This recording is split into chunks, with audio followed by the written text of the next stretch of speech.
खत्म हो जाएगा ये रोग। श्री वृंदावन विहारी लाल,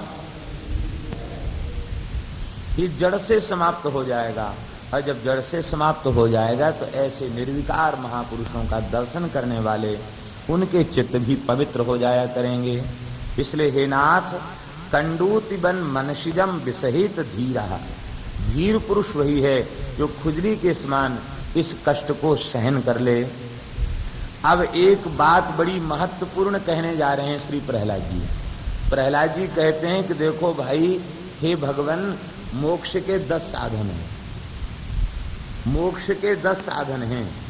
इनमें से एक साधन को भी दृढ़ता पूर्वक कोई अपना ले तो उसे मुक्ति का मार्ग मिल जाएगा, छूट जाएगा अविद्या से, माया से।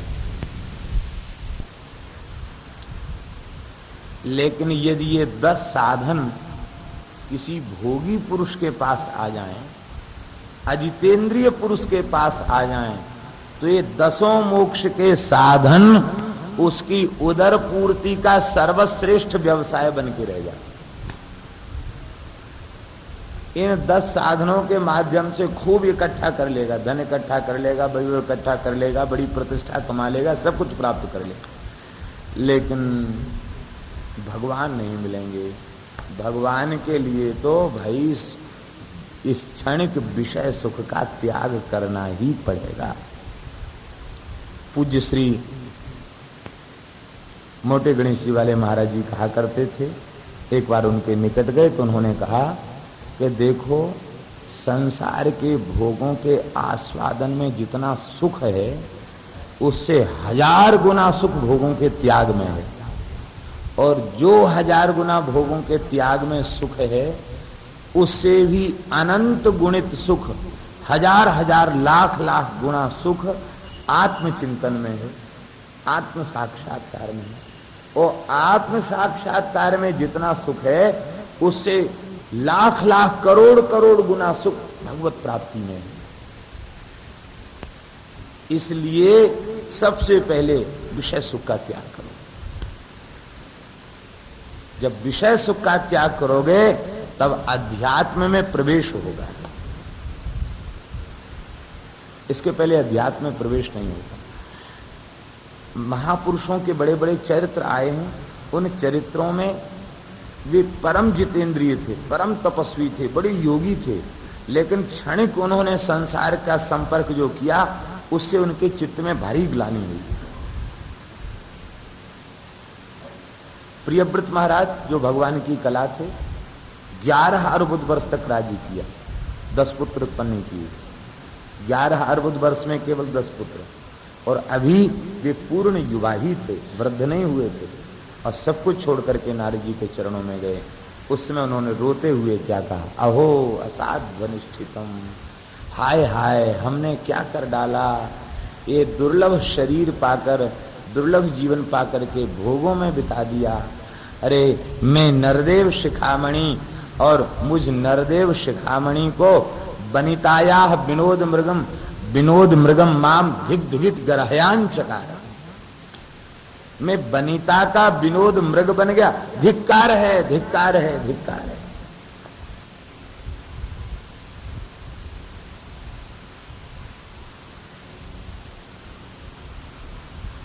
हम समझते हैं कि विषय के सुख को संभवतः 11 अर्बुद वर्ष के काल में मुश्किल से 10-5 बार उपभोग किया होगा उन्होंने, उसकी उन्हें इतनी ग्लानि हुई। और संसारी पुरुषों को ग्लानि नहीं होती। क्यों नहीं होती? जैसे काला कपड़ा है और खूब गंदा है, खूब उसमें दाग लगे हुए हैं, तो उसमें 10-5 दाग और लग जाए, उसमें क्या है? काली कामल के ऊपर कोई दाग धब्बा नहीं दिखाई देता। तो संसार के जीव, विषयी पामर जीव काली कामर बन चुके हैं, उनको ग्लानि भी नहीं होती कि हाय इतना समय कैसे बीत गया, अब समय बाकी नहीं है। उनके चित्त में ग्लानि भी नहीं होती। लेकिन जो वस्तुतः भगवान के भक्त हैं उनके हृदय में अत्यंत ग्लानि होती है, हमारा इतना समय कैसे चला गया हे नाथ, अब जो समय बाकी बचा है ये केवल आपके भजन में जाना चाहिए, आपके चिंतन में जाना चाहिए। मौन व्रत श्रुत तपोध्ययन स्वधर्म व्याख्या रहो जप समाधय आप वर्ग्या प्रायः परम पुरुष ते त्वजितेन्द्रियाणाम वार्ता भवन्त्युत नवात्रतु दाम्भिकानाम। हे भगवान, मौन, ब्रह्मचर्य, शास्त्र का श्रवण, तपस्या, स्वाध्याय, स्वधर्म पालन, युक्तियों से युक्त तत्व की व्याख्या, तत्व की चर्चा, और इसके बाद एकांत सेवन, जप और समाधि, ये 10 साधन। इनमें से एक को भी निष्काम भाव से आपकी प्रसन्नता के लिए भोगों का त्याग करते हुए अपना ले, उसे मोक्ष का मार्ग मिल जाएगा, आपकी प्राप्ति का रास्ता दिख जाएगा। लेकिन अजितेंद्रिय पुरुष वे मौन रहते हैं, और मौनी नाम से उनकी बड़ी ख्याति हो जाती है, प्रसिद्धि हो जाती है कि महाराज तो कुछ नहीं बोलते, वे तो मौनी हैं। उस मौन से लाभ क्या हुआ? तमाम लोग आकृष्ट हो गए, और शायद बोलने वाले लोग उतना न बोलते हों जितना कई बार मुनियों को बोलना पड़ता है। लिखते लिखते परेशान हो जाते, बोलना भी पड़ता है, और फिर भी लिखने पर भी अक्षर समझ में नहीं आते, तो भीतर से उनको बहुत ये होता है कि हमारी बात क्यों नहीं समझ रहा है, समझ ले। समझाने में बड़ा यत्न उन्हें करना पड़ता है।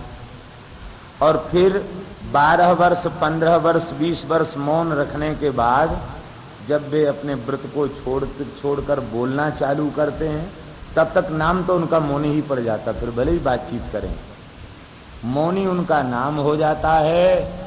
और इसके बाद फिर कोई कहता, भाई ये झगड़ा कौन कर रहा है? बोले मौनी जी। ये हल्ला कौन मचा रहा? बोले मौनी जी मचा रहे हैं। ये दशा उनकी हो जाती। भाई मौन साधन श्रेष्ठ साधन है। ये वाग इंद्रिय के ऊपर निग्रह है, अपनी वाणी के ऊपर निग्रह है, इसका नाम है मौन। मौन किस लिए? कि हम केवल बाहर वाणी से मौन नहीं, भीतर से मौन होता है। हमको कुछ समझाना, किसी को न समझना है न समझाना, राम राम करना है, काष्ठ मौन, इशारा भी नहीं।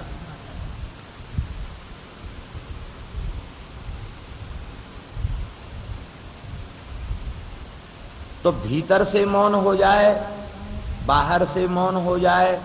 किस लिए मौन हो जाए?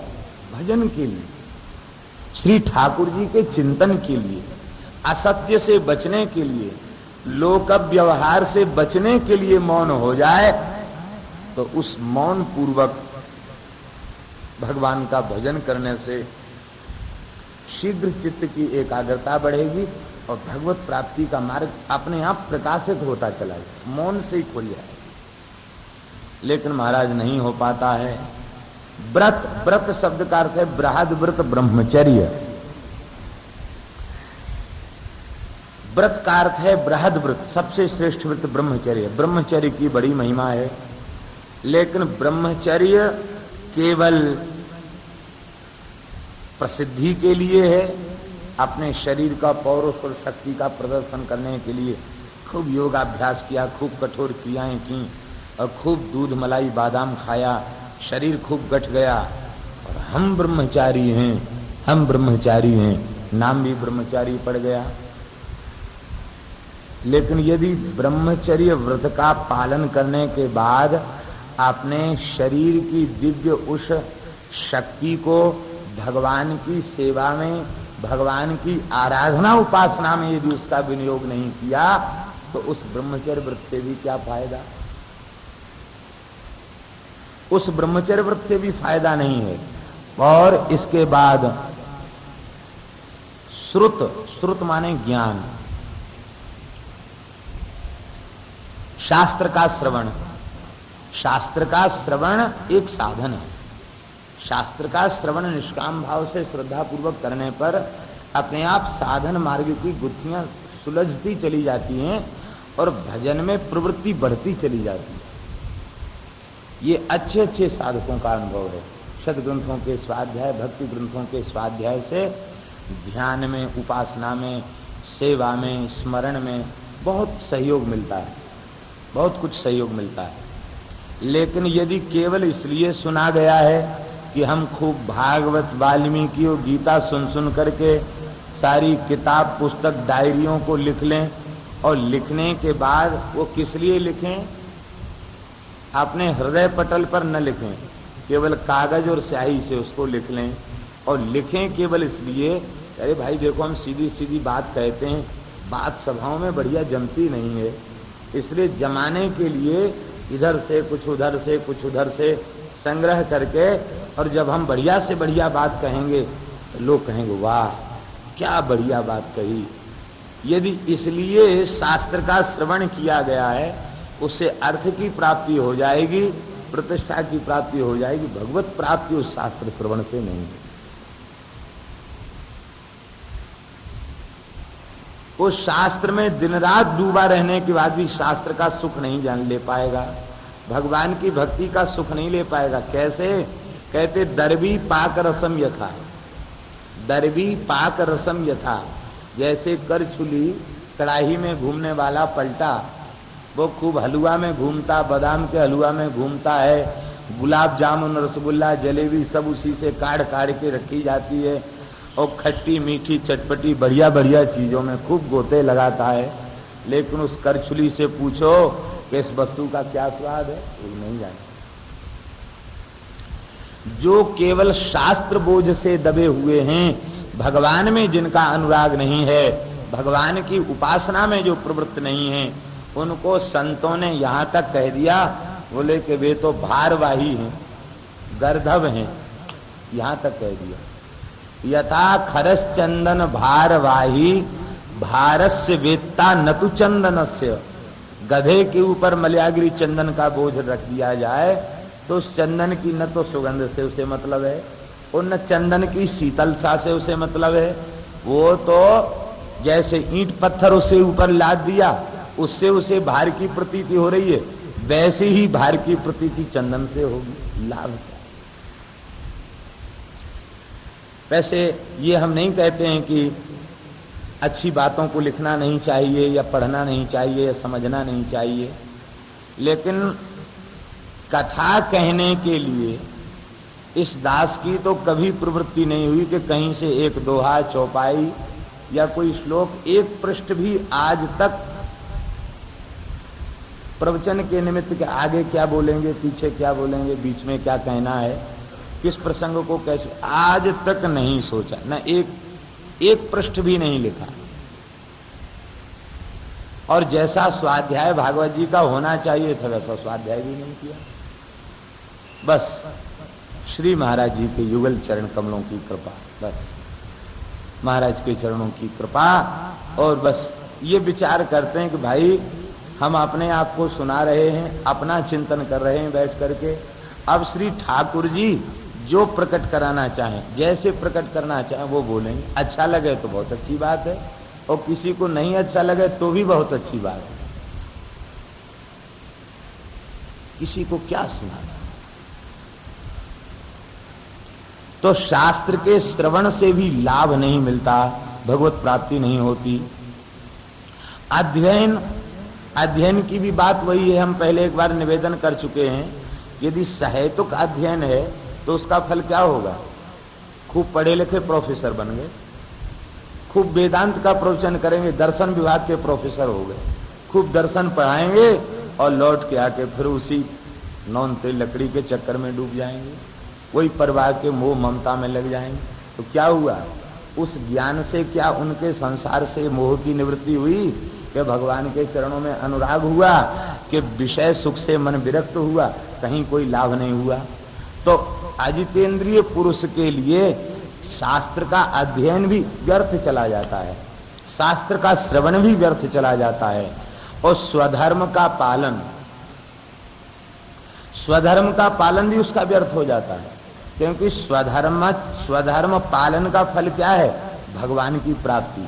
तो भगवान की प्राप्ति तो नहीं होती, वो बड़ी निष्ठा से स्वधर्म का पालन करता है, सत्य, अहिंसा, शौच, सदाचार, इनका पालन करता। किस लिए? उसकी भोगेच्छा निवृत्त तो होती नहीं, वो इसलिए करता है कि भाई संसार के भोग ये बड़े सीमित हैं और थोड़े समय के लिए मिलने वाले हैं और इनको करने में पाप पुण्य की व्यवस्था है। और जब हम खूब स्वधर्म का पालन करके मर के स्वर्ग जाएंगे तो वहां स्वर्ग में भोग भोगने पर पाप नहीं लगता, तो खूब पुण्यों का फल भोगेंगे, दिव्य भोग भोगेंगे, अब वहां बड़ी मौज से रहेंगे। तो अब बताइए उस स्वधर्म पालन से लाभ क्या हुआ? क्योंकि भोगों के प्रति आसक्ति गई नहीं। इस शरीर से जो भोगों का त्याग किया गया वह भी स्वर्गीय भोगों के लालच में भोग का त्याग किया गया। जैसे कोई अधिक लाभ के लिए थोड़े लोभ को छोड़ दे तो उसका छोड़ना थोड़ी कहा गया। ज्यादा लोभ करने के लिए थोड़ा लोभ छोड़ दे तो उसको लोभ का त्याग थोड़ी कहेंगे, लोभ का संचय ही कहेंगे। इसलिए हमारे दर्शन के आचार्यों ने कहा कि भाई भोगत्वेन भोग भोग ही हैं, इसलिए वेदांत श्रवण की पात्रता भी यह मूत्र फल भोग बुरागा। ऐहिलौकिक पारलौकिक भोगों में सर्वथा वैराग्य हो गया हो, वही तत्व चर्चा श्रवण करने का अधिकारी है। तत्व की व्याख्या, तत्व की व्याख्या करने से भी तत्व का बोध हो जाता है। व्याख्या करते करते करते करते करते करते जब तन्मयता आएगी तो फिर उस तत्व में स्थिति हो जाएगी। और तत्व की व्याख्या से एक लाभ सबसे बड़ा है जो हमारी समझ में आया। वो लाभ ये है कि तत्व में अवस्थिति दृढ़ता पूर्वक भले ही न हो, लेकिन एक लाभ हो जाता है कि उसके प्रति रुचि जागृत हो जाती है। और मनुष्य के जीवन में अध्यात्म के प्रति रुचि जागृत हो जाना ये कम उपलब्धि नहीं है, ये भी बहुत बड़ी उपलब्धि है।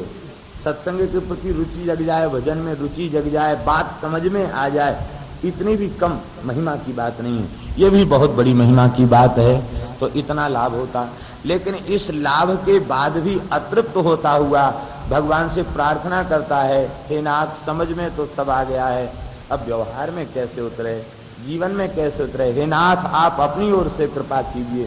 ठाकुर जी से प्रार्थना करता है और अपनी ओर से चेष्टा करता है, साधन मार्ग में और दृढ़ता पूर्वक आगे बढ़ने का प्रयत्न करता है। दोनों तरफ से जब होता है तो फिर महाराज उस तत्व की चर्चा से भी, व्याख्या से भी उसे लाभ मिल जाता है। एकांत में बैठ करके जप करने की बड़ी भारी महिमा है। अहो जप, एकांत में बैठकर जप करने की। जप चौराहे पर बैठकर नहीं करना चाहिए, हाट बाट में बैठ के जप नहीं करना चाहिए। जप एकांत में। श्री भगवत सुखदेव जी महाराज कहते हैं, नदी किनारे गिरि शिखर बाग इकोसो देख, भगवत जन बिल में तहां बाढ़े भजन विशेष। वहां रहने पर एकांत में रह करके भजन करे। कई कई स्थल इतने पवित्र होते हैं कि उन स्थलों में ही और भगवान का स्मरण करते ही चित्त में बहुत शांति प्रकट हो जाती है। कई स्थल ऐसे होते। अहो जप ले, और एकांत जप, जपात सिद्धिर जपात सिद्धिर जपात सिद्धिर बरानने, यज्ञानाम जप यज्ञोस्मि। मैं यज्ञों में जप यज्ञ हूं, भगवान ने कहा। लेकिन जप में एक सावधानी है, आप एकांत में बैठकर जप कर रहे हैं लेकिन आपका चित्त भोगों के लिए व्याकुल है, व्यग्र है, तो व्यग्र चित्तो हतो जपा। व्यग्र चित्त जप नष्ट हो जाएगा। जप करने बैठे हैं और तब तक कहीं जरूरी जाने का समय आ गया, काम आ गया या संसार की कोई उलझन आ गई, तो बार बार देखते हैं सुमेरु कहाँ गया, सुमेरु कहाँ गया। अरे इतनी देर से माला फेर रहे, भी सुमेरु घूम के नहीं आया। जल्दी जल्दी कर करा के दो चार दाने भूल से उधर उधर भी हो जाए तो कोई बात नहीं। आया, आंख से लगाई माला, धर दी, चल पड़े। व्यग्र चित्तो हतो जपा। प्रमाद पूर्वक सुना हुआ विषय नष्ट हो जाता है और व्यग्र चित्त से किया गया जप भी नष्ट हो जाता है। एकांत जप में बहुत बड़ी महिमा है, लेकिन व्यग्र चित्त है, एकांत में बैठ करके भी व्यग्र चित्त है, इसी को भगवान ने गीता में मिथ्याचार कहा है, इसी को मिथ्याचार कहा है। ध्यान में बैठा है, भजन में बैठा है और चिंतन विषयों का कर रहा है। बस अब सवेरा हो गया है, माला तो फेर ही रहे हैं, अब ठीक चाय का समय होने वाला है। अरे कल तो चाय ठीक नहीं बनाई थी, आज बढ़िया चाय बनाए तो बहुत अच्छा है। और देखो कल ये चीज़ बनी थी रसोई में, आज ये चीज़ बनेगी। बहुत दिन हो गया अमुक की चटनी नहीं खाई, अमुक अचार नहीं खाया, अमुक मिठाई नहीं खाई। इस तरह का जब के समय यदि कोई चिंतन कर रहा है वो मिथ्याचार है। इन सब से बचकर एकांत में केवल भगवत प्रेम की प्राप्ति के लिए जप करे, भजन करे, तो वह जप भगवान की प्राप्ति का उपाय, प्राप्ति का साधन। लेकिन भोगी पुरुष उस जप को भी व्यवसाय बना लेते हैं। इतने बजे से इतने बजे तक महाराज जी जप में बैठते हैं, गुफा में बैठते हैं और प्रसिद्धि करा देते हैं खूब ज्यादा। ऐसे प्रसिद्धि नहीं हो तो पर्ची चिपका देंगे और भी प्रचार करा देंगे, इतने दिन के लिए गुफा में बंद हो गए, इतने दिन के लिए अमुक जगह चले गए। अत्यंत प्रसिद्धि करा देते हैं और प्रसिद्धि कराने के बाद नेक थोड़ी सी उनकी झलक दिखाई पड़ती है और चाहे भीतर प्रसाद पाके सो जाते हो। लेकिन आम लोगों में प्रसिद्धि होती है, अरे भाई बड़े भजनानंदी हैं, इतने घंटे भजन करते हैं। भजन करना ये बहुत श्रेष्ठ है, लेकिन भजन की प्रसिद्धि होना, उससे क्या लाभ होगा? उससे लाभ ये होगा कि बहुत से लोग आपके दर्शन के लिए पहले से समय लेकर खड़े रहेंगे, दर्शन करेंगे फिर चले जाएंगे। और जो 10 रुपए भेंट करते थे ना, वे 100 रुपए भेंट करके जाएंगे, यही लाभ हो जाएगा। तो भगवान मिल जाए ये संभव नहीं। इसका तात्पर्य ये मत समझ लेना कि जो महात्मा 10-5 घंटे एकांत में बैठकर भजन करते हैं और निश्चित मिलने का समय रखते हैं, वे ठीक नहीं करते। ये नहीं, ये ठीक है। वे संसार से बचने के लिए भजन करना चाहते हैं, ये बिल्कुल अच्छी बात है। लेकिन भजन करना चाहते हैं तो अच्छी बात है, भजन की केवल प्रसिद्धि करना चाहते हैं तो ये बहुत घातक है, ये बहुत बुरी बात है। अहो जब एकांत में बैठ करके जब, यहां तक कि समाधय, समाधि 10वां साधन है समाधि। समाधि साधारण उपलब्धि नहीं है। यम नियम आसन प्राणायाम प्रत्याहार धारणा ध्यान और फिर 8वां अंग है समाधि। उस समाधि में सविकल्प और निर्विकल्प 2 भेद समाधि के। समाधि की उपलब्धि भी साधारण और सामान्य उपलब्धि नहीं है। लेकिन समाधि की सिद्धि को प्राप्त करके कोई कहे कि महाराज अमुक तिथि से अमुक तिथि तक हम समाधि लगाएंगे। अब डीएम कलेक्टर पुलिस सबको सूचना हो गई, हजारों की भीड़ इकट्ठी हो गई, गड्ढा खोद के तैयार हो गया, बड़ा भारी प्रदर्शन पूजन किया और हो हल्ला जय जयकार। और फिर कोई संत पकड़ के ले गए, नीचे उतार दिया, ऊपर से ढक दिया, है भी वो भी क्रिया, श्वास रोक करके वे जप करने, वो भी क्रिया है। लेकिन 3 दिन 4 दिन में हुआ क्या? लाखों रुपए का पूजा पाठ। भगवान प्राप्त नहीं होंगे ऐसी तरह। ये गुफाओं में कंदराओं में हजारों वर्ष की समाधि लगाने वाले संत, उन्होंने क्या अपनी प्रसिद्धि कभी की? देखो, एक हम वृंदावन की आपको सत्य घटना सुनाते हैं। ये घटना हमने सुनी हुई घटना है, हमारे पूज्य जो खाकचौक वाले महाराज जी हैं उनकी सुनाई हुई घटना। बोले हम बालक थे, खाकचौक में आए थे, साधु बने थे, उसी समय की बात। यमुना स्नान करने प्राय सभी संत जाया करते थे, यमुना जल ही पीते थे। यमुना जल प्रदूषित नहीं था, अत्यंत विशुद्ध स्फटिक के समान निर्मल जल यमुना जी का, प्रदूषित जल नहीं था। सब स्थानों में यमुना जल से ही सेवा पूजा होती थी। 80-85 साल पुरानी बात बताया करते थे। तो कहे कि एक बार हम यमुना स्नान करने गए, बैसाख का महीना था और 10वीं तिथि थी, बैसाख शुक्ल 10वीं की बात। तो सवेरे ब्रह्मवेला में यमुना स्नान करने गए तो यमुना जी के सहारे एक लता थी, उस लता के सहारे एक महात्मा को बैठे देखा, श्वेत दाढ़ी, श्वेत जटा और शरीर केवल अस्थि मात्र, ऐसे लगे कि थोड़ी हवा चलेगी तो उड़ जाएंगे, ऐसा सूक्ष्म शरीर, श्वेत वस्त्र और श्वेत उत्तरीय, चंद्रमा के जैसा प्रकाश ललाट पर। कहते हम दर्शन किए तो बालक थे, डर से गए, देखने लग गए महात्मा को, और बोले हम स्नान करके गए तो अपने गुरु महाराज को बताया, श्री स्वामी लक्ष्मण दास जी ने। तो गुरु जी एक बड़े दिव्य महात्मा आए हैं, ऐसे ऐसे जमुना जी की झाड़ी में बैठे हैं। गुरु जी भी गए, उनको भी दर्शन हुआ, इस समाधि में थे महात्मा। बोले ठीक है, अब रात को देखेंगे, महात्मा के पास जाएंगे। तो 10वीं की रात्रि को उनके पास पहुंचे। बहुत देर तक महाराज कहते मैं खड़ा रहा और गुरु जी खड़े रहे। और उन जमानों में जमुना किनारे इतना निर्जन हो जाता था, कहते संध्या के समय आवाज इधर से हम लगाते थे तो उधर से दूसरा साधु आवाज देता था। पूरे जमुना किनारे 3-4 आवाज सुनाई पड़ती थी। मकान तो थे ही नहीं, झोपड़ी झोपड़ा थे। वो वृंदावन का स्वरूप दिव्य, लता पता जंगल का स्वरूप। बताते केवल 30 स्थान थे पूरे वृंदावन में। संतों के चतुर्थ संप्रदाय के प्राचीन अखाड़े और स्थान मिला करके 32 स्थान थे।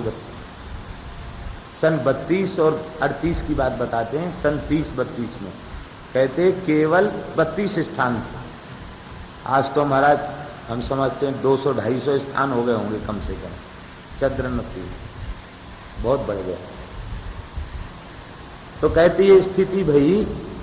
अब जब गुरुजी के साथ उन संत का दर्शन करने गए तो बहुत देर तक खड़े रहे, और खड़े फिर संत के चरणों में जब प्रणाम किया तो उन संत ने नेत्र खोले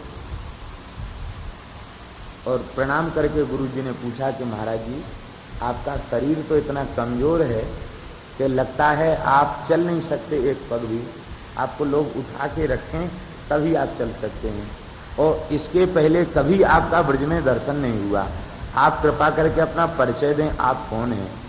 तो वे मुस्कुराकर महात्मा बोले बच्चा हम यमुनोत्री में भजन करने वाले साधु हैं।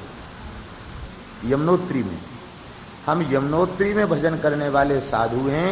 यमुनोत्री के ऊपर हिमालय में रहते हैं और हजारों वर्ष की समाधि हमने वहां लगाई। अब हम अपने इस शरीर को ब्रजरज में विलीन करना चाहते हैं, तो अपने योग संकल्प से यमुनोत्री छोड़ के यहां आए, और कल प्रातः काल श्री यमुना के जल में हमें ब्रजरज प्राप्ति हो जाए। इतना संवाद उन महात्मा ने किया और बोले अब तो बड़ी श्रद्धा देगी, लेकिन एक शब्द और कह दिया, किसी से ये बात कहोगे नहीं, अनिष्ट हो जाएगा। महाराज नहीं कहेंगे। अब बोले स्थान में गए, श्री वृंदावन बिहारी लाल। अब महाराज जैसे इस स्थान में पहुंचे तो स्थान में से ठाकुर जी का ब्यारू का दूध का भोग लगा था, एक कुल्हड़ में दूध लेके गए। महाराज ले लीजिए। कहते कि हमारे गुरु जी श्री स्वामी लक्ष्मण दास जी महाराज एक कुल्हड़ दूध ले आए। दूध उनको जब दिया, महाराज हमारे गोपाल जी का प्रसाद है, तो प्रसाद सुनकर के उन्होंने मस्तक से लगाया और कहा बच्चा मैं तो केवल पवित्र वायु का आहार करके रहता हूँ, मैं ना अन्न ग्रहण करता न जल ग्रहण करता, मैं तो केवल वायु का पान करता हूँ। महाराज हमारे गोपाल जी का प्रसाद है। बस जब दूसरी बार कहा तो कहीं उन्होंने होठ से कुल्हड़ लगाया, पता नहीं पिया कि नहीं पिया, होठ से लगाया और दे दिया। कहते हम दोनों गुरु शिष्य ने वो प्रसाद लिया, और सवेरे 3 बजे जैसे ही गए यमुना में तो देखा कि वे महात्मा यमुना जी के जल में प्रविष्ट थे। ऐसे यमुना जी के जल में उनका आचमन की मुद्रा थी, और लोहे हम लोगों के देखते देखते यमुना जी के जल में विलीन हो गए, शरीर भी उनका नहीं मिला।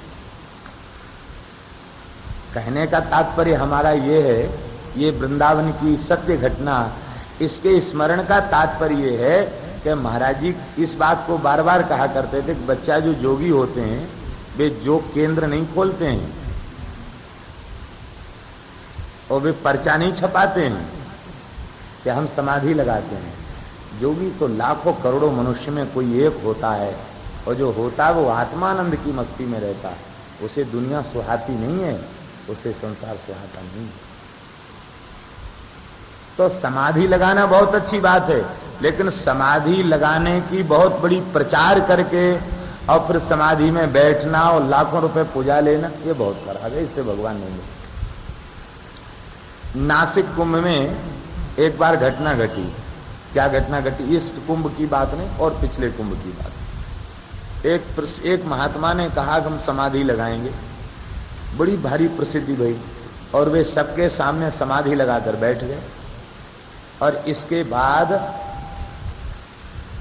6-7 दिन तक उनकी समाधि लगी रही। उनको कपड़ों से ढक दिया गया, चारों ओर से, मालाओं से, कपड़ों से पूरा ढक दिया गया, और चारों ओर से मसनद वगैरह लगा करके ढक दिया, अगरबत्ती जला दी, दीप जला दी, और सारी जनता वहां टूटा और इतना रुपया चढ़ा, वहां बोरों में रुपया भरा गया।